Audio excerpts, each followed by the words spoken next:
February 16, 1995, an 8-year-old girl named Pooja disappeared from KOLKATA Nagar.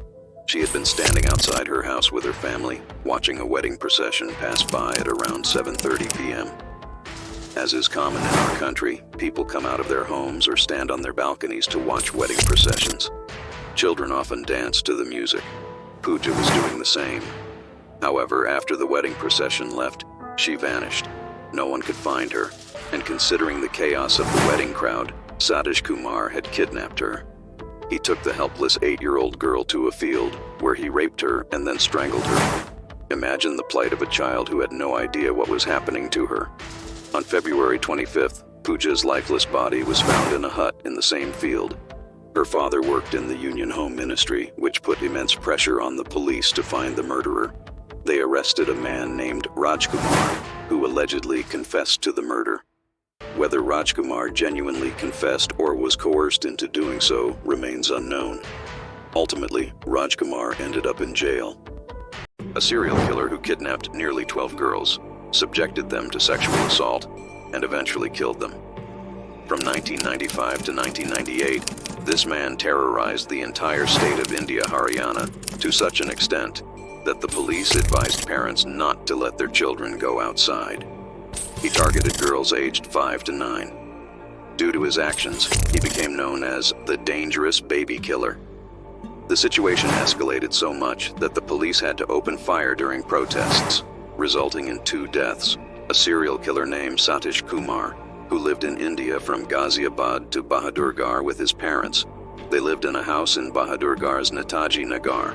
In 1998, when Satish Kumar was arrested, he was 25 years old.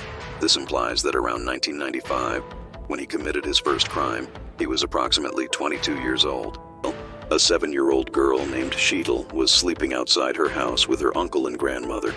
Sheetal's father was not at home, and her mother and 2 brothers were sleeping on the roof. At 3 a.m., Sheetal's mother woke up and noticed that Sheetal was missing. Despite searching everywhere, they couldn't find her. Satish Kumar had abducted this 7-year-old girl from right in front of her house. He took her to a field where he assaulted her and then killed her. This was Satish's second crime. Only 2 months later, on September 11, 1995, he abducted a 6-year-old girl named Karuna using a pan. He assaulted and killed her as well. Karuna had gone to a shop to buy salt at 1 p.m., but she never returned. Her lifeless body was found in a field the next day, on September 12th. Everyone realized that they were dealing with a serial killer who was also a pedophile. The search for this serial killer continued, and one thing became clear. Rajkumar, the man they had put in jail, was innocent. Despite being in jail, he was still being linked to murders. Finally, 18 months after Rajkumar's arrest, he was released from jail on October 14, 1995. Approximately a month later, Satish struck again. This time, he targeted a 6-year-old girl named Johnny, who was with her uncle when she went missing around 2:30 p.m. They returned, but Joni didn't. When asked, Uncle explained that Joni was still with them. Otherwise, they would have left her outside the house where she was playing. Everyone got scared when they started looking for Joni. Again, Joni couldn't be found, and the next day, her lifeless body was discovered. This was the 4th child to experience such a fate. The anger among people grew, and they staged protests. The police were unable to do anything. It wasn't as if the killer was some mastermind who couldn't be caught. The local police superintendent was transferred after public outrage, and the police presence increased in the surrounding areas. They advised people to keep their children in their sight, especially girls. If possible, don't let them go out without reason. But locking children inside their homes wasn't a solution. Proper investigation was needed. In January, Satish kidnapped 2 girls. The first victim was Pinky, a 5-year-old girl who survived.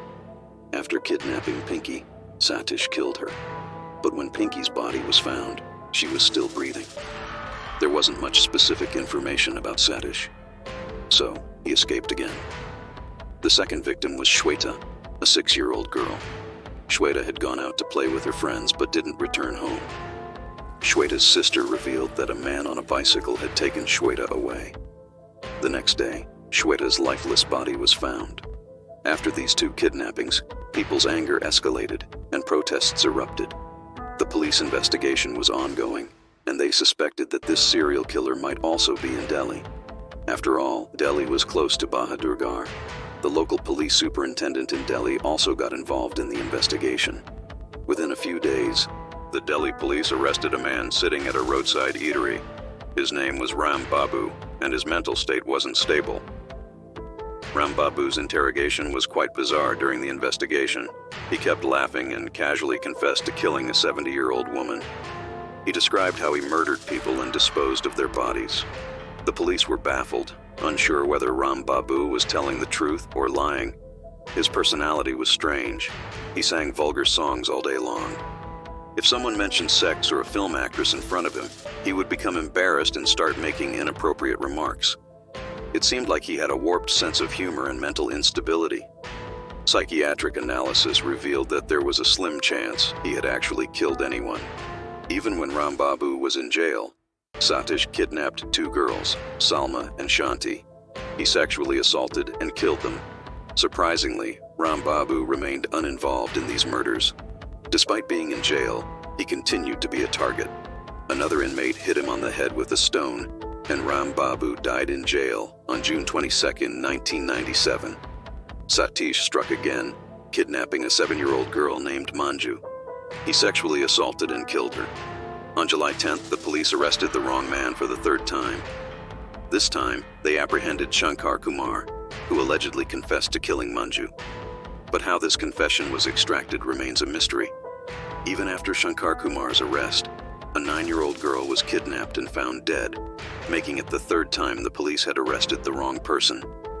Angry protests erupted, leading to violent clashes with the police.